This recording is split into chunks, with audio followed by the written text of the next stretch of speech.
qaar ka mid ah xildhibaanada golaha deegaanka degmada Booramo oo maanta shir jirayd ku qabtay hotel Rays ayaa waxa ay kaga hadleen marxaladda guud ee gobolka iyagoo sheegay in amniga iyo maamulka degmada loo soo doortay iyaga wanaagsan tahay in wax kasta laga weydiiyo gobolka iyo degmada sidoo kale waxay fariin cad u direen madaxweyne Axmed Maxamed Maxamuud Siilaanyo inuu ka dulqaado ciidanka uu soo dildhigay guud ahaanba deegaanada gobolkani oo dal asiiba magaalada Quljeed sidoo kale waxa ay sheegeen in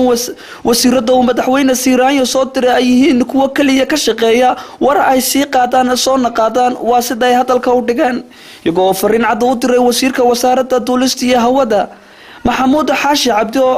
in uu ka baxo magaalada Boorama taas oo laga hayo sida ay hadalka u dhigaan hadal dhawaan ka soo yeeray isagoo ay ku tilmaameen wasiirka wasaaraddaasi inuu yahay ku aan qaban shaqadii loo igmaday dawladda ama xukuumadda waxaan u sheegaynaa koobta in ciidamada ka qaado la geeyay Quljeed laba wasiiradan ka dhex wada shacbiga degmada Boorama iyo suldaanka iyo xukuumadana in ay si degdeg ah faraha u qaadaan hawlaha dhamaantoodba anagu waxaan u sheegaynaa xukuumadda haddii aan gulaha degmada Boorama anaga matala degmada maanta laga bilaabo cid dambe oo aan u daba fariisanaa ma jirto maadaama aan ogaanay in wax badan laga shaqeynayo iyo dara badan laga leeyahay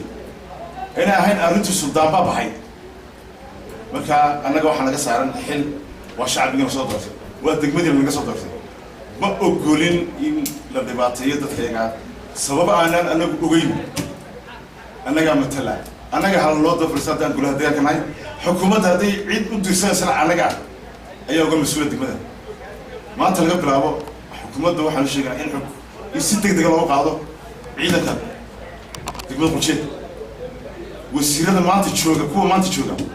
wax alle iyo waxay u wadaan xukuumadda iyo shacabka midna ma jirto si degdeg ah iyaguna waa uga baxaan intaas ka baxaan degmada Boorame أنا ما سين ولا كل كعسة راح ما تسكنوا بدي شكل شراء ذو كديما كي أنا رجلي الرماء عادوا فربضان أو بومبون اللي كنت شفته يو وحياة فربضان أو وحكاية سكوا صور كرهدو أكون رئيسي أنت أو رئيسين كهلنا وحوي يعني هردا أنا ما كان رياشن قد برسي يطور كان سمرهم ما قد برسي ما أنت هو أمر كيو رئيسي ولا لو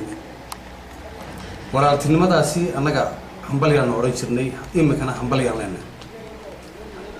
تكسو جدوبه واحد عليه سلطان كمية السلاطين تعرقن كدقمة بورم أما قبل كان عوضم إنه يجي وان بحي حبحه لكن أن جرنين أو دقمة بورم ما بحين أو عينا وطا إنه يجي ماتو أو هل كان هنجباد يجير كسيك عياله جمع كلدي دقمة أنا جا نراد داريه أنا جا حكومة أنا جا كمسؤولة وبرناولي كعن تدرس كما بحولي وحمر كأنا كنت لها وسيردن نحرك waxa kale oo sheegaya wasiirka hawada iyo duulista oo weligii aan lagu arag degmada Booramo ama gobolkan awdal isagana wax oran lahaa waxa tahay wasiirka hawada iyo duulista hadii ay lixjara ka hayso degmada ama gobolkan airportkan degmada Booramo ku yaala wuxuu kamid ka yahay airportada degmada Somaliland mid kasta waxbaad ka qabatay maal baad gelisay waad casriyeysay waad dhistay واي محاضر حقوق أول يا رباط واحد ما تكون دقمنا أيام وحاران عادي كسجار وحن كلنا هاي دقمنا كومار كريك كبح تبدأ وقبح كلنا هاي واي إيربوت كده دقمنا أي هاي أي لك صوت مهرها أي عرضه يكون يعتها هذا بيلي سبب كيمة أنا يرهان وحكي أبسط دوني عادي وحن كلنا هاي وسير كومها بونا إن التماطم ما أنت هالكني عادي كورناتي لا قالوا بحنا وبا كوات حكمتوا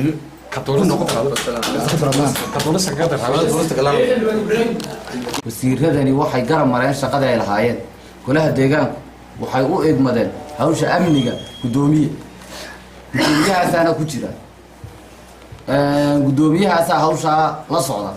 waxaan leeyahay wasiirka ku shaqada lana oo wasiirka arrimaha gudaha isagu imika waxaan u malayn safar buu ku maqan yahay laakiin wasiiradan imanaya waqtiga xaadirka waxaan u malayn inay shaqadoodii soo garab mareen oo mid kale ina garanay la kulmeen taasina waa ta keentay maanta in ay bulshadu ka cabato cid walibana fikirkeyga ay ka dhibato waxaan oran lahaa suldaanka Jamac Hussein Jamac Somaliland Space Channel Boorama